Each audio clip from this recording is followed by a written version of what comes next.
grupo prostático o cosustrato, que supieran a qué coenzima le daba origen y que supieran a qué tipo de reacciones se relacionaban. ¿Sí? Entonces, el ácido pantoténico es la vitamina B5, también conocida como pantotenato.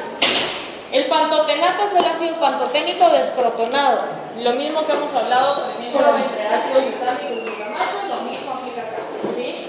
Interviene en la formación de hormonas y anticuerpos y mantiene el sistema inmune en buen estado y activa las defensas. Quiere decir que una deficiencia de B5 va a estar relacionada con deficiencia en el sistema inmune. Eso es importante, porque un consumo de B5 lo que va a hacer es aumentar la resistencia al estrés. O sea, como que dicen, si ustedes están tomando ácido pantoténico constantemente, pues en teoría tienen más resistencia al estrés, porque el estrés tiende a alterar el sistema inmune. Cuando ustedes están muy estresados, no sé si lo han notado, pero por ejemplo, en semanas finales, casi siempre todo el mundo viene con gripe, por lo menos la mitad de la clase viene con gripe, porque todo el sistema inmune se viene abajo. ¿Por qué? Porque el nivel de estrés es muy alto. Si ustedes tuvieran como una buena alimentación o una buena dosis de ácido pantoténico durante esos días, ustedes están favoreciendo que el sistema inmune pues, se mantenga activo. Pero eso no es porque cuando estamos estresados se eleva el cortisol y eso es lo que... Se eleva el cortisol, pero la relación no es directa con el cortisol, sí con el estrés y los niveles de estrés y todo, pero el cortisol realmente lo que hace es aumentar niveles de glucosa. Entonces, en ese momento, como quien dice, si usted está estresado es porque necesita más energía, pero la relación acá es al sistema inmune. ¿Sí? O sea, el estrés obviamente pues tiene más efectos, no solo a nivel del sistema inmune, ni a nivel de carbohidratos, sino se proyecta muchísimo más allá. Pero la relación del ácido pantoténico es con el sistema inmune, no es con el cortisol. ¿Sí? Bueno, entonces es abundante principalmente en vísceras, carne de res y yema de huevo. O sea, si se dan cuenta aquí, no hay carne de plantas, aquí no hay huevo, aquí no hay leche, no hay vegetales, no hay granos. Esa es la idea que quiero que vayan viendo, o sea, en dónde lo puedo encontrar. Es bien importante entonces decir que el calor y los alcalinos, o sea, las bases fuertes, van a distribuir con facilidad este ácido. Si yo digo que el ácido pantoténico está presente en el huevo y yo cocino el huevo, ¿qué estoy haciendo con el ácido pantoténico? Destruyéndolo, ¿sí? No sé, me imagino que lo han visto, mucha gente toma jugo de naranja con un huevo crudo dentro. ¿Por qué? Porque el huevo crudo sí tiene ácido pantoténico, entonces ese ácido pantoténico sí puede ser reabsorbido y al final pues esa reabsorción va a permitir mantener mejor un sistema inmune. Quiere decir que si no se quieren enfermar tan fácil, pues algo así, tómense el huevo crudo. ¿Sí? Con leche, con jugo, también puede ser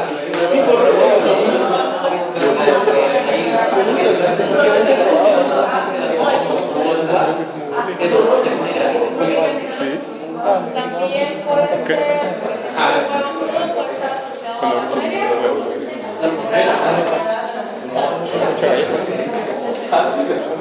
o bastante que hay otras de las ramitas que tienen relación con exceso. Todo también afecta directamente. Bueno, importante, la yema, nada más. O sea que si la clara pues no les gusta o algo así, tómense solo la yema.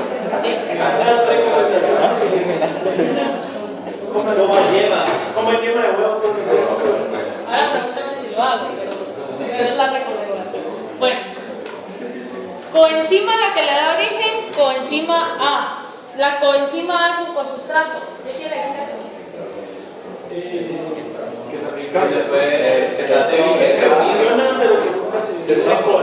Puede salir y puede entrar. Que cambie no, porque el grupo prostático también puede cambiar. ¿Sí? Participa en la transferencia de grupos acilo. La coenzima A es un cosustrato, esta es la coenzima A. La coenzima es la coenzima A, ese es el nombre. La coenzima A la vamos a encontrar abreviada muchas veces como CoA, C-O-A, C mayúscula, O minúscula, A mayúscula, ¿sí?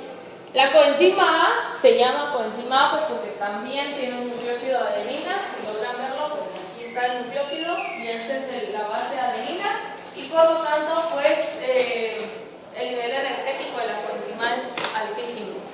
Si se recuerdan, lo platicábamos con el FADH y el NADH el día de ayer y decíamos estos nucleótidos lo que hacen es aumentar el nivel energético de las moléculas. Lo mismo hace la coenzima A en las estructuras. Ya la coenzima A es grandísima y tiene pues ahí la cadena de pantotenato que habíamos dicho que era la vitamina. O sea, la vitamina sirve como de base para poder sintetizar a esta coenzima A. Participa en transferencia de grupos acilo. Los grupos acilo son transferencia de 2 carbonos. Quiere decir que voy a agarrar 2 carbonos y los voy a pasar a la coenzima. Por lo tanto, al momento en que yo paso un grupo acilo a la coenzima se convierte en acetilcoenzima A. ¿Sí? Entonces el acetilcoenzima A ya sería esa coenzima A con los 2 carbonos unidos. Vamos a platicar el otro semestre de que toda la etapa, la primera etapa de la respiración celular, pues que ustedes sabrán que tiene 3 etapas, la primera etapa de la respiración celular termina en la producción de acetilcoenzima A por muchas rutas diferentes, ¿sí? Pero vamos a terminar siempre con la producción de acetilcoenzima A y para eso pues yo necesito muchas coenzimas, ¿sí? Bueno, la deficiencia se asocia al síndrome de pie quemante y su carencia provoca falta de atención, apatía, alergia, bajo rendimiento energético, etc. Y ya dijimos pues la relación con el sistema inmune también. Bueno. Luego tenemos la otra vitamina que es la tiroxina, que es también conocida como la B6. Esta pues si se dan cuenta está presente de forma muy parecida a la tiamina, también en granos y en pescado y en carnes blancas y así, ¿sí? Bueno. La B6, que es la tiroxina, es realmente una familia de vitaminas que tienen una forma muy parecida. Si ustedes ven las imágenes se darán cuenta que el anillo que tiene en el centro pues es bastante similar, si no es que el mismo, ¿sí? Es bastante similar, entonces las diferencias son las variaciones exocíclicas que llega a tener el anillo. Tenemos una forma alcohol, una forma aquí de ácido carboxílico y una forma aminada, ¿sí lo ven? Entonces, eso es la diferencia entre una piridoxamina, un piridoxal o una piridoxina. Pero al final todas pertenecen a la misma familia, que son la familia de las B6. Estas B6, pues al final van a darle origen a diferentes coenzimas, pero la más importante es la PLP, que es el piridoxal fosfato. El piridoxal fosfato es entonces el que tenemos ahí en la imagen. Si se dan cuenta, pues ya es la forma del ácido carboxílico que tenemos ahí unido a un grupo fosfato, ¿sí? Cuando la B6 entra a la celular, la transferencia de un fosforilo que viene dado por un ATP va a formar a la coenzima y esta PLP se relaciona a reacciones de transferencia de grupos, principalmente grupos aminos, ¿sí? Entonces participa o son como bien importantes en todas las aminotransferasas. Ahí les puse transaminasas, que es lo mismo. Se relaciona mucho en la transferencia de grupos amino, entonces cuando veamos transaminasas vamos a ver que todas las transaminasas necesitan PLP para funcionar. Pero el PLP no es exclusivo de aminotransferasas, sino al final participa en transferencia o eliminación de grupos de varias moléculas, ¿sí? Dependiendo de la coenzima pues, de la que haya venido derivado. ¿Estamos bien hasta acá? ¿Sí? Bueno, la deficiencia principalmente a nivel del sistema nervioso central. Algunos antibióticos pueden generar deficiencia también y al igual que la B1, pues es bien frecuente encontrar deficiencia en personas que son alcohólicas. Vamos ahora con la B8, que es la biotina. El PLP es un grupo prostético, quiere decir que no sale de la enzima, ¿sí? Todo el tiempo está pegado ahí. La biotina, que es la B8, está presente principalmente en verduras. También la podemos encontrar en algunos granos y, importante también, puede ser producida por bacterias intestinales. Si la B8 tiene una alta producción a partir de bacterias intestinales, estamos diciendo que la flora intestinal al final es quien está favoreciendo la producción de la B8, ¿sí? Quiere decir que cualquier cosa que haga que mi flora intestinal, o sea, pensemos en cualquier cosa igual a antibióticos que me hagan perder la flora intestinal, van a disminuir la producción de B8 que puedan llegar a tener estas bacterias, ¿sí? Esa disminución entonces se va a percibir como una deficiencia de B8, o sea, un consumo crónico, un consumo prolongado de antibióticos, aparte de los desastres que puede hacer con las mutaciones de las bacterias, que me imagino que eso se los platicarán en microbiología, pues tiene repercusiones en cuanto a la dieta. Entonces la B6 también depende de la flora, porque también con antibióticos también pueden disminuirla, pero ahí es como que en algunos casos el antibiótico puede generar secuelas. La verdad es que, miren, hay estudios dice que uno es, digamos, delgado, o uno es gordo, o uno es aquí, allá, hasta la personalidad, se ha tratado de asociar según la flora intestinal que uno llegue a tener, según los microbiomas que uno llegue a tener en los diferentes compartimentos. O sea que al final la flora intestinal afecta en gran medida todo el metabolismo. Lo de los antibióticos puede ser o porque hay producción a nivel bacteriana, que sería este el caso, o porque el antibiótico secuestre a la vitamina. Por ejemplo, que forme uniones con la vitamina y por lo tanto la vitamina ya no puede formar a la coenzima. ¿Sí? La B8 es el ejemplo en el cual la vitamina es la coenzima. Quiere decir que la vitamina es la biotina y la coenzima es también la biotina. O sea, no necesito hacerle ninguna modificación a esa vitamina para que funcione. La produzco y así como me la comí, así se incorpora a las estructuras. La biotina es un grupo prostético, entonces va a tener que entrar a la estructura de la enzima pues, para poder funcionar, y al final pues, necesito unirla de cierta forma a la enzima. ¿Sí? Es un grupo prostético, entonces para enzimas que catalizan reacciones de transferencia de grupos carboxilo y reacciones de carboxilación dependientes de ATP. Si se recuerdan, la TPP también funcionaba en carboxilasas. ¿Se recuerdan de eso? Lo mencionamos el día de ayer. La diferencia entre las que utilizan TPP y las que utilizan biotina es que las de biotina de cajón utilizan una ATP. ¿Se recuerdan que en algún momento hablamos de las diferencias entre las sintasas y las sintetasas? Y decíamos cada vez que ustedes escucharan sintetasa, que supieran que iba una molécula de ATP ahí en medio, lo mismo pasa acá. Cada vez que ustedes vean una carboxilasa y que sepan que tiene biotina como grupo prostético, que sepan que esa reacción está empleando ATP. O viceversa, si la reacción usa ATP y es una reacción de carboxilación, que ustedes sepan que esa enzima necesita biotina para poder funcionar. ¿Siempre usa o una o la otra o puede usar las dos? ¿Cómo así una o la otra? O sea, biotina y TTP. Una u otra. Una u otra. ¿Sí? ¿Son distintas enzimas? Son distintas enzimas, distintas coenzimas también. ¿Sí? Bueno. La deficiencia, pues ahí les puse, está asociada a diferentes cosas. Y lo importante es esto. La clara del huevo tiene una proteína termolábil que es la vidina. La vidina, si es termolábil, quiere decir que yo puedo destruirla al momento en que la caliento. ¿Sí? Es una proteína presente en el huevo. Cuando yo cocino el huevo, la vidina se destruye. La vidina, así como tal, puede formar complejos muy fuertes con la biotina. Si la vidina puede formar complejos fuertes con la biotina ya no se puede absorber a nivel intestinal. ¿Sí? Entonces, ¿qué necesito hacer con el huevo para poder absorber biotina? Cocinarlo, ¿sí? Cocinarla clara por lo menos. Quiere decir que regresamos a la recomendación anterior. Si vamos a tomarnos el huevo crudo en el jugo, que sea solo la yema, porque en la clara hay avidina. Y si solo estoy consumiendo la yema, pues estoy consumiendo ácido pantoténico sin evitar que haya deficiencia de B8. Pero si me tomo el huevo entero, si me tomo el huevo entero, entonces ¿qué está pasando? Esa avidina está causando deficiencia de biotina a la vez. ¿Sí? ¿Estamos bien? ¿Sí? Bueno. Entonces hay que comer un huevo crudo y uno. Solo la yema. Comete los kilos de la yema.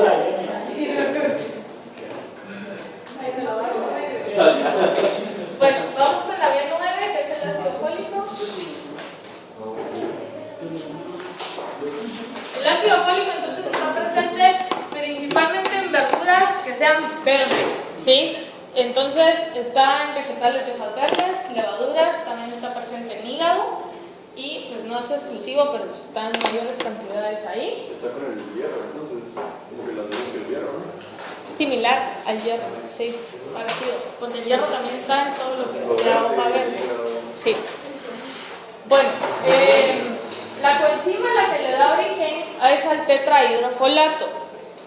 Tipos de folatos tenemos un montón y los folatos van a depender de la cantidad de ácidos glutámicos que yo tenga aquí. Si se fijan, dice aquí poliglutamato, tengo un número N aquí, porque hay diferentes tipos de folato que su estructura pues, pueden tener muchos glutamatos o pueden tener pocos, o tienen 2, o tienen 3, o tienen 20, o tienen 7, por ejemplo, y eso me va generando estructuras diferentes. Quiero que se fijen, tengo ahí los anillos de pterina, tengo el aminobenzoato y tengo el glutamato, y ese glutamato glutamato es pues quien puede variar en cuanto a número. El resto de la estructura se mantiene igual.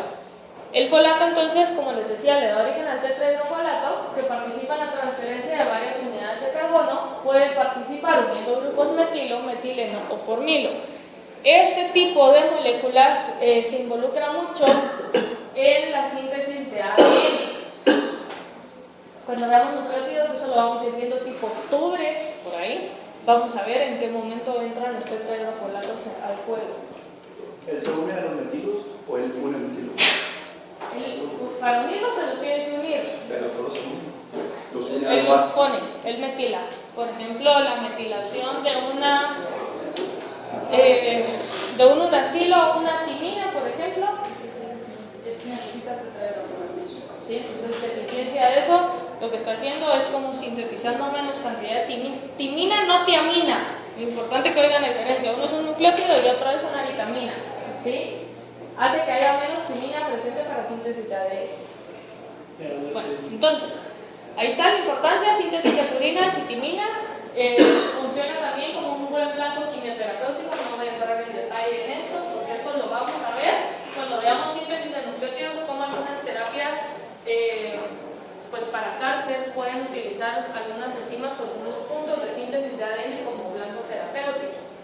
Ahí también participa en la diferenciación de eritrocitos, quiere decir que si hay deficiencia de tetrahidrofolato, podemos entrar a la anemia, que es la anemia megaloblástica, porque los eritrocitos pues, no se sintetizan adecuadamente y por lo tanto el transporte de oxígeno pues, empieza a volver deficiente.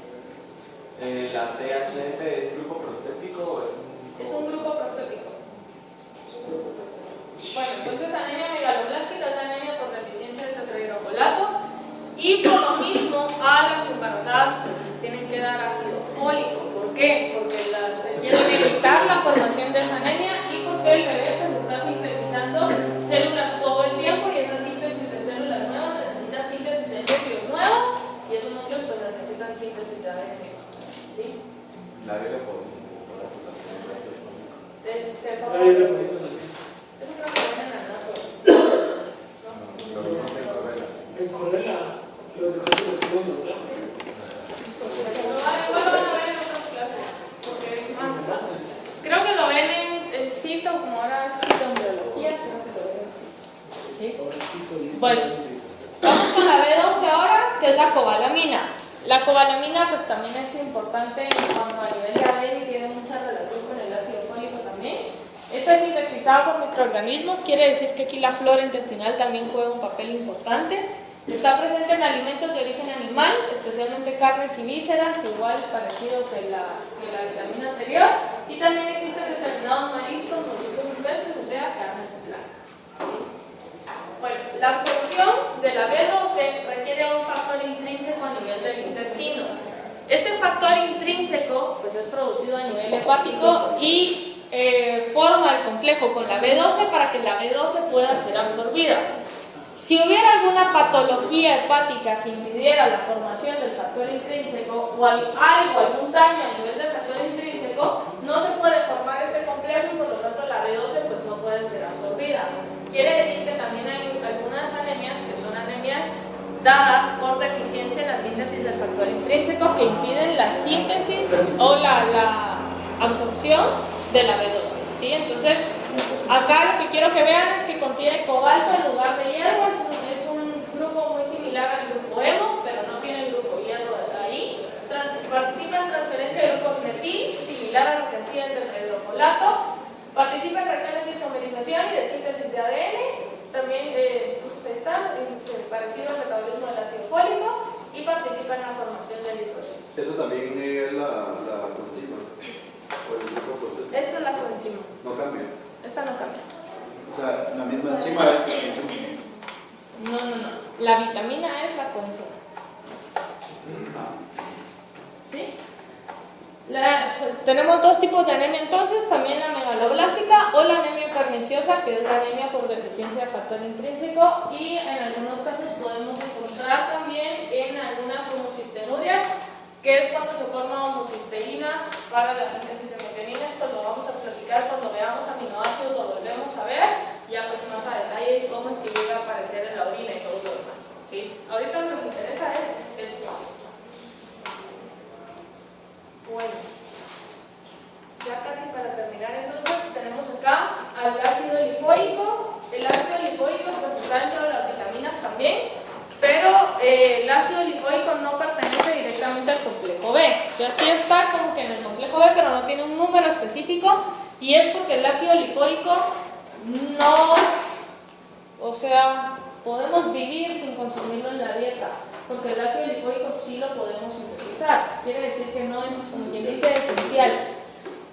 Les digo como quien dice, ¿por qué? Porque las necesidades de ácido lipoico generalmente exceden a la producción, o sea, lo que producimos no es suficiente para mantener la demanda de ácido lipoico que el cuerpo necesite. Y para poder contrarrestar esa demanda, entonces a veces necesitamos pues ingerirlo de la dieta, ¿sí? Ahí les puse el nombre de la nomenclatura normal del ácido lipoico, lo podemos encontrar como lipoato también, y hay algunas modificaciones aminadas que son las lipoamidas. Puede sintetizarse en el cuerpo, si ya se los dije, y participa en transferencia de glucosilio, como un brazo giratorio. Este participa o tiene gran importancia en el complejo de la piruvato deshidrogenasa. Cuando veamos ciclo de Krebs vamos a ver cómo funciona, pero ahorita me interesa que piensen en que lo que va a hacer es agarrar una cadena de carbonos, no dos, sino un montón, y los va a pasar para acá, ¿sí? Entonces, por eso es que se dice que es como un brazo giratorio, porque participa en transferencia de grupos asilo. Ya no son dos, como lo hacía la coenzima A, sino ahora son un montón, ¿sí? Una cadena asilada de X número de carbonos. La coenzima es la lipoamida, que les había dicho es la forma aminada que puede llegar a tener el lipoato, y la forma de ácido lipoico pues es al final la que se une a la proteína ya como con esta lipoamida. Este es un grupo prostético y está presente, como les dije, en el complejo de la RDH o también en el complejo de la alfa-fosfoglutarato deshidrogenasa, que también es un complejo del ciclo de Krebs. O sea, lo vamos a ver estas enzimas en algún momento, y ahorita no me interesa que se aprendan en qué enzimas están, porque ya tendrán tiempo y entretención suficiente para eso. Ahorita me interesa que sepan lo que les dije al inicio de la clase, el cuadro. La lipoamida es la que hace la transferencia de... Es la coenzima. O sea, el lipoato es la vitamina y la forma aminada es la coenzima, que dijimos es un grupo prostético, ¿sí? Bueno, esta es una tabla que ya pues involucra las deficiencias de las que hablamos, o sea que esta unida a la tabla del principio es el resumen de la clase, ¿sí? Bueno, luego tenemos vitaminas liposolubles, las vamos a ver así rapidísimo, porque igual les dije que están metidas en otras clases y que las vamos a ir viendo por abonos más adelante también. Pero ahorita me interesa que sepan con qué metabolismo se relaciona cada una. Y esa idea pues creo que ya la traen bastante bien también. La vitamina A, saben que está presente en los beta-carotenos, y los beta-carotenos están en todos los vegetales que tengan un color anaranjado, entonces principalmente la zanahoria. Cuando el beta-caroteno se parte en dos, forman dos vitaminas A. Entonces lo que realmente nosotros ingerimos no es el beta-caroteno, sino es la vitamina no es la vitamina A, sino es el beta-caroteno, ¿sí? Y la transformación de beta-caroteno a vitamina A es la que se lleva a cabo dentro de la célula. La vitamina A pues le da origen a proteínas, por ejemplo como la rhodopsina, que tienen o funcionan como grupos prostéticos de algunas proteínas como la rhodopsina, que funcionan en la transmisión del impulso de la vista, y por lo tanto comer zanahoria es buena para la vista, algo así, ¿sí? La deficiencia pues se asocia a ceguera nocturna, que ya es cuando la visión pues empieza como a perder un poco y todo lo demás. Si nos da tiempo, casi nunca nos da tiempo, pero si nos diera tiempo a fin de año, cuando hablemos de la transmisión de señales y todo lo demás, podemos tratar de ver cómo es que se da toda la parte de la percepción del impulso de la vista. En sí yo creo que lo ven como a nivel de proteína y todo lo demás, pero no sé si lo ven como a nivel de impulso nervioso y eso, pues, pero si nos da tiempo lo vemos. La vitamina D pues se relaciona con la absorción del calcio y es la parte activa, digamos, que sería el 1,25 dihidroxicolicalciferol, que es producido a nivel entonces intestinal por ruptura de la vitamina D por la luz del sol. Y Por eso es que la vitamina D, pues al final va activándose cuando hay exposición a la luz solar. Hay dos deficiencias asociadas a dos enfermedades asociadas a la deficiencia de vitamina D. Tenemos el raquitismo y la osteomalacia. ¿Cuál es la diferencia entre esos dos? ¿Quién de quién? Exacto. Sí, entonces al final pues la deficiencia tiene mucha relación con el metabolismo del calcio, la formación de huesos y todo lo demás. ¿Sí? Luego tenemos la vitamina E, que tiene un grupo fenol que puede oxidarse y producir formas radicales libres estables. Quiere decir que la vitamina E es un buen antioxidante. Cuando veamos radicales libres vamos a volver a hablar de la vitamina E y vamos a ver cómo puede funcionar ya como un antioxidante. Lo que me interesa que vean ahorita es la estructura. Ven ese sistema de anillos, igual que la niacina, igual que la riboflavina, igual que todo lo que acepta electrones, los sistemas de anillos pues es quien tiene un papel importante ahí. También tenemos la vitamina K, que funciona como coenzima de una carboxilasa dependiente de vitamina K, que es una carboxilasa que sirve para la maduración de los factores de la coagulación. Y lo que hace es generar carboxilaciones a residuos de glutamato en los factores de la cascada de la coagulación para producir residuos gamma carboxiglutamato, mejor conocidos como residuos GLA. Esos residuos GLA los vamos a ver cuando veamos cascada de la coagulación. Por eso les dije, estas vitaminas pues las vamos a ir viendo por cursitos a lo largo de todas las clases, y ahorita me interesa solo que logren verlas juntas y pues ya después las vamos a ir viendo en donde les corresponda, ¿sí? Entonces, la vitamina K se dice que es un buen anticoagulante, pero no porque la vitamina K sea un anticoagulante per se, sino lo que hace es ayudar a madurar factores de la coagulación, de la cascada de la coagulación, para que los factores de la cascada de la coagulación pues, produzcan el coágulo, ¿sí? Bueno, está presente en vegetales, colibrí, por ejemplo, coliflor,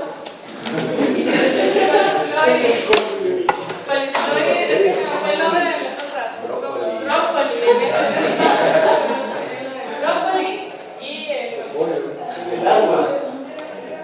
Tenemos otras, quiero que vean la estructura, ¿a qué se puede relacionar?